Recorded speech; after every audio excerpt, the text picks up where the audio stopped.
দ্বিতীয় কথা হচ্ছে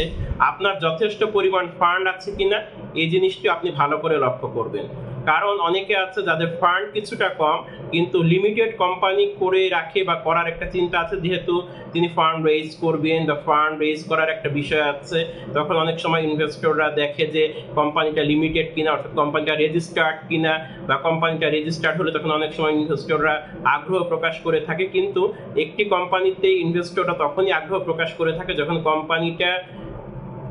সামনের দিকে খুব সুন্দরভাবে এগিয়ে যেতে থাকে, কোম্পানিটা বেশ ভালো রেভিনিউ জেনারেট করছে, এবং যিনি এই কোম্পানিটা পরিচালনা করছেন বা নেতৃত্ব দিচ্ছেন তিনি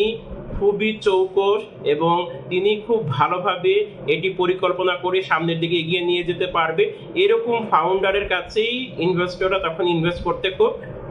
ইজিয়ার হয় এবং তারা তখন সেখানে ইনভেস্ট করে থাকে। এরপরে হচ্ছে আপনি যে বিজনেসটি করছেন সেই বিজনেসটি, আপনার যে প্রোডাক্ট থাকবে বা যে সার্ভিসটি থাকবে সেটি সম্পর্কে আপনার একটি সুন্দর পরিকল্পনা আছে বা একটি সুন্দর আপনার একটি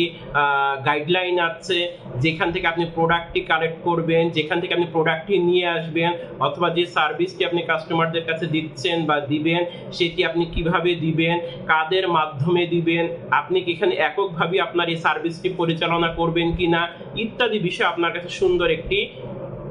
পরিকল্পনা অর্থাৎ একটি গাইডলাইন আছে। এই বিষয়টা আপনাকে অবশ্যই লক্ষ্য রাখতে হবে।